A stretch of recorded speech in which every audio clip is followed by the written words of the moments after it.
Alright guys, now we can install the strut. Now this type of strut is called a McPherson strut, and of course the strut, you guys can probably already tell what it does just by looking at it. It kind of acts as a shock absorber. It's pretty much a spring. A McPherson strut, the reason they call it this is because I think some guy named McPherson came up with it. It's a combination of kind of two different systems, a coil spring, which is this yellow thing, and also a piston, or some people just call it a cylinder, that's inside this yellow part that moves up and down.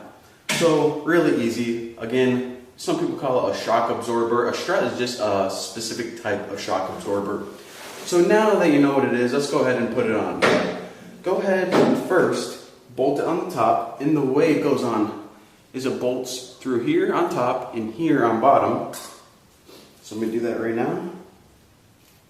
And I want to show you guys that a problem that we're going to have. So we'll bolt it on top, screw it on real quick. Good to go. So then we go, okay, now I'm going to bolt it on bottom.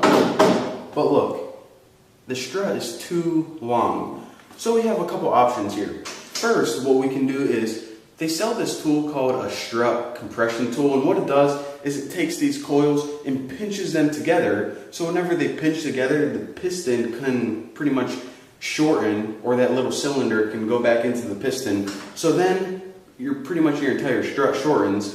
But I'm guessing that a lot of you guys, whenever you're building go-karts, you're not going to have a strut compression tool. So what you can do is this. Instead of squeezing this coil together, because you can't by hand no matter how strong you are, what you can do is you can just go ahead and loosen the top arm of your suspension, and whenever you do, make sure you grab onto the bottom because this is going to drop down.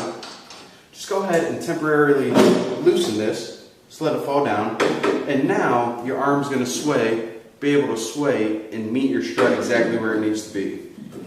So go ahead and bolt the bottom on.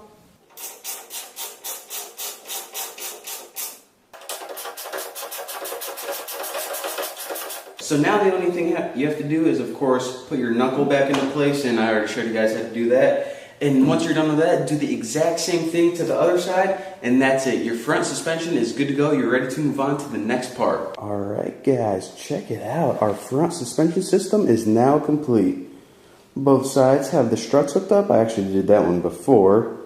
And they also got both suspension arms and the wheel assembly, the steering knuckle. There we go.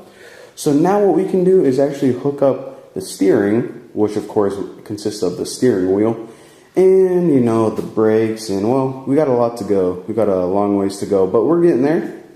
Looking good so far, so congratulations, and we'll see you guys in the next video.